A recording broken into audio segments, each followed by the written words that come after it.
A diferencia de otros episodios, hoy tendremos otro tipo de invitadas. Muy buenos días a todos y todas nuestros oyentes, a quienes nos ven en los diferentes canales de televisión. Bienvenidos a un nuevo episodio de Hablemos de Derecho. Esta es una mesa de diálogo donde vamos a desmenuzar las instituciones más complejas del derecho procesal colombiano. Les saluda Nicolás Londoño y hoy me acompañan tres mentes brillantes. La doctora Rosemary Bernal, magistrada, especialista en técnica procesal. La doctora Lucy, nuestro faro constitucional, magistrada también. Y la doctora Daniela, la rigurosidad normativa hecha persona. Colegas, muy bienvenidas a su programa Hablemos de Derecho. Hola Nicolás, un especial saludo para ti, para las magistradas y para toda nuestra audiencia. Hoy tenemos un tema que tocará el corazón del procedimiento civil. Así es, encantada de estar aquí para analizar cómo las formas procesales guardan una relación directa con los derechos fundamentales. Un gusto, colegas. Y el tema de hoy es una pura filigrana normativa y técnica, de esas que deciden el destino de un litigio en la Corte Suprema de Justicia. A ver, doctoras, entremos en materia. Hoy vamos a diseccionar la quinta causal del recurso extraordinario de casación, consagrada en el numeral 5 del artículo 336 del Código General del Proceso. Para poner en contexto a toda nuestra audiencia, todos sabemos que la casación no es una tercera instancia. No venimos a la Corte Suprema a reabrir la valoración de si un testigo dudó o si una prueba se interpretó de una forma u otra. La casación es un recurso extraordinario de control de legalidad y unificación jurisprudencial. Pero el numeral 5 tiene un sabor muy particular. Magistrada Rosemary, ¿es esto verdad o no es verdad? Totalmente, Nicolás. Mientras que las cuatro primeras causales del artículo 336 atacan errores injudicando, es decir, cómo el juez aplicó el derecho material o cómo valoró las pruebas en el fondo, la causal quinta ataca errores improcedendo.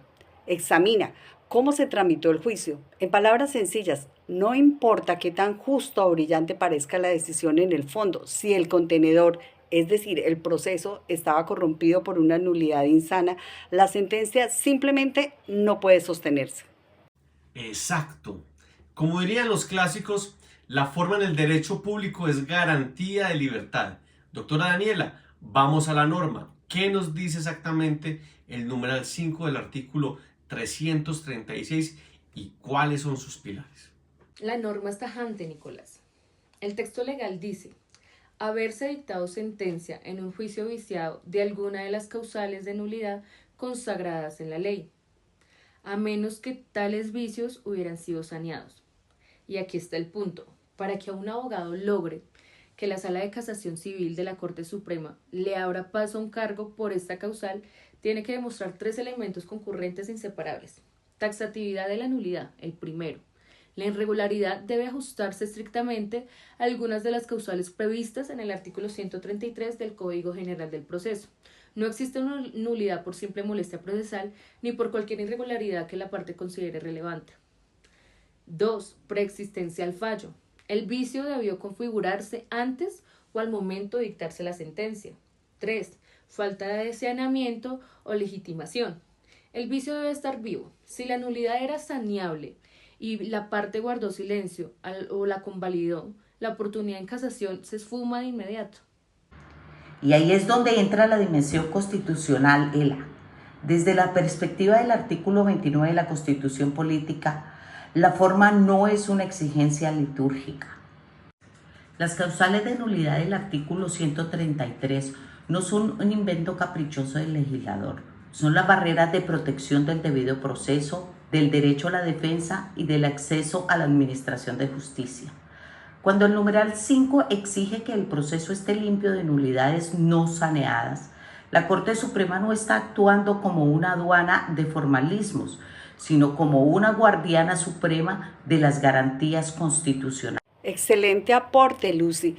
Y déjame hacer un matiz técnico procesal muy importante sobre lo que mencionaba Ela respecto al artículo 133 del Código General del Proceso. ¿Cuáles son esos vicios gigantescos que, valga la redundancia, vician la estructura? Estamos hablando de faltas de jurisdicción o competencia funcional, revivir procesos concluidos, tramitar el juicio estando suspendido o interrumpido, o uno de los más frecuentes en la práctica, la falta de notificación o la indebida representación. También está la supresión de la etapa probatoria o la falta de oportunidad para alegar de conclusión. O con esto que dice la magistrada Rosemary, si el vicio procesal no encaja exactamente en uno de los numerales del artículo 133, el recurso de casación por la causal quinta se estrella contra el muro. No basta con decir, se me vulneró el debido proceso. De forma abstracta, hay que subsumir el hecho en el tipo procesal de nulidad. Pero hay una trampa en las que caen muchísimos litigantes, Nicolás, y es la regla de oro del saneamiento que mencionaba Ela. Creen que la casación por la causal 5 es un comodín para guardar un as bajo la manga y sacarlo al final si el fallo le sale en contra. Totalmente, Lucy. El principio de convalidación o saneamiento, regulado entre el artículo 134 y 137 del Código General del Proceso, es implacable. Lo que se pudo reclamar en las instancias ordinarias y se cayó, la ley lo presume aceptado tácitamente, salvo contadas excepciones, como la falta de jurisdicción o la falta de competencia funcional. La inmensa mayoría de nulidades se sanearán si no se alegan en la primera oportunidad. Para ilustrar esto con jurisprudencia real de nuestra Corte Suprema de Justicia, revisemos un caso insigne, la sentencia CS 3463 del 2022, con radicación 2015-00292, con ponencia del magistrado Octavio Augusto Tejero Duque. Excelente providencia, magistrada. Cuéntanos, ¿qué pasó en ese expediente? Miren lo interesante. Se trataba de un proceso de responsabilidad civil donde el recurrente impuso la causal quinta de casación, argumentando que durante el trámite de la primera instancia se habían presentado graves irregularidades procedimentales. Sin embargo, al revisar el expediente, la Sala de Casación Civil constató que la parte supuestamente afectada por el vicio tuvo múltiples oportunidades procesales reales. Intervino, pidió pruebas, asistió a audiencias, presentó alegatos en segunda instancia, pero nunca propuso la nulidad formalmente. ¿Y qué le respondió la Corte? La Corte le dijo, no señor, aplicando el artículo 136 del Código General del Proceso. La nulidad es de carácter restrictivo. Al no alegarla de forma inmediata en la primera actuación posterior al vicio, operó el saneamiento por convalidación tácita. La causal quinta de casación no existe para revivir etapas precluidas ni para premiar la negligencia procesal de la parte. Es un mensaje clarísimo de la Corte. La tutela judicial efectiva no ampara la incuria, es decir, la negligencia o falta de cuidado. La lealtad procesal exige que las nulidades se denuncien tan pronto se detecten. La causal quinta no es una segunda oportunidad para el abogado que durmió sobre sus derechos. A ver, miren qué buen contraste. Ahora, pongamos la otra cara de la moneda. ¿Cuándo sí prospera la causal quinta y la Corte casa la sentencia declarando la nulidad? El ejemplo por excelencia en la historia del derecho procesal colombiano es la indebida notificación del auto admisorio de la demanda o del mandamiento de pago, numeral 8, en el artículo 133 del Código General del Proceso. Así es, Nicolás. Imaginemos un caso clásico, un juicio donde al demandado se le busca notificar en una dirección errónea o se saltan reglas del emplazamiento. El juzgado le nombra a un curador ad ítem de forma irregular y el proceso se adelanta a espaldas del demandado. Se dictan sentencias en primera y segunda instancia y el demandado solo se entera de la existencia del litigio cuando le embargan sus cuentas bancarias, en la fase de ejecución. En este escenario, ¿por qué sí prospera la causal quinta? Primero, hay una nulidad expresa de ley, violación al derecho de defensa. Segundo, jamás se saneó porque la parte estuvo totalmente ausente por culpa del vicio, nunca actuó en el proceso. Cuando este caso llega a la Corte Suprema mediante la causal 5 del artículo 336, la Sala casa la sentencia y retrotrae el proceso hasta el auto admisorio de la demanda, para que el demandado pueda ejercer legítimamente su derecho de defensa. Pero traigamos este debate al siglo XXI y a la justicia digital. Es imperioso.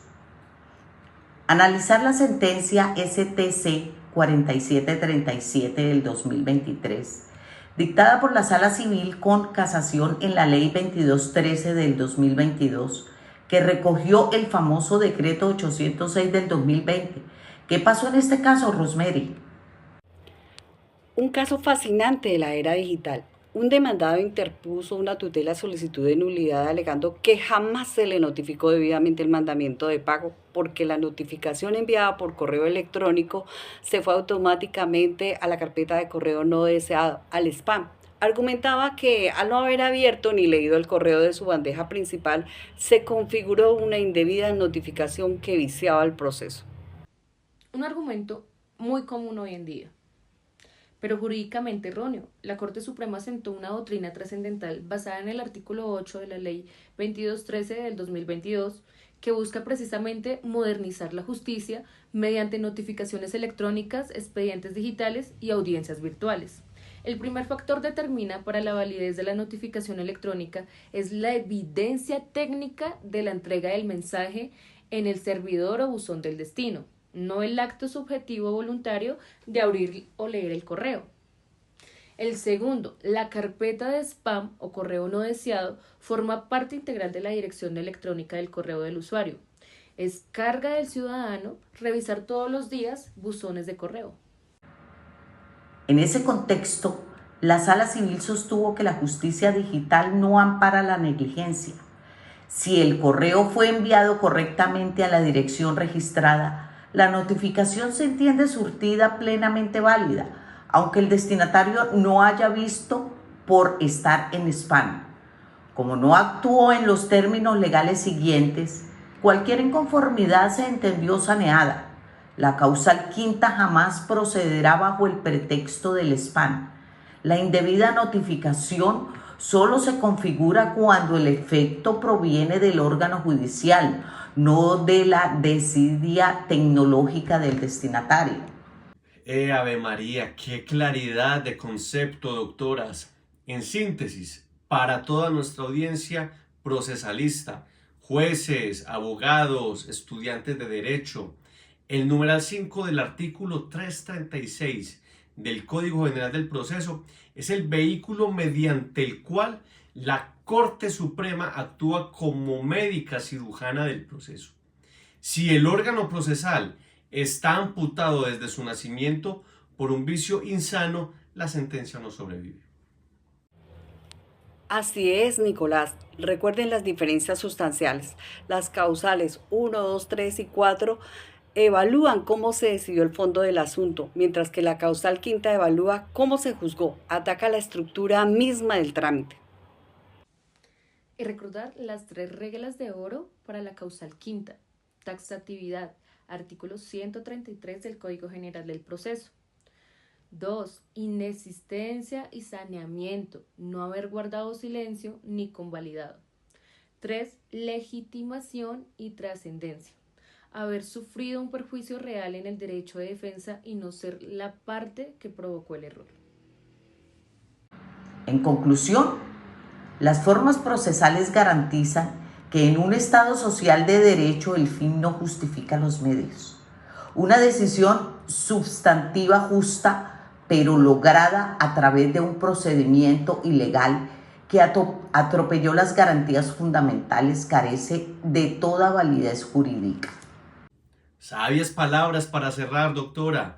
A las magistradas Rosemary, a la doctora Lucia, a la doctora Daniela, infinitas gracias por este debate de altísimo nivel técnico, donde se entrelazaron la dogmática procesal clásica, los desafíos de la justicia digital y otros. Hemos visto cómo la casación bajo la causal 5 del artículo 336 del Código General del Proceso, se resignifica en el siglo XXI para equilibrar celeridad y garantías, reafirmando que la tutela judicial efectiva no protege la incuria. Y a todos ustedes, estimadas y estimados oyentes, gracias por acompañarnos en un episodio más de Hablemos de Derecho.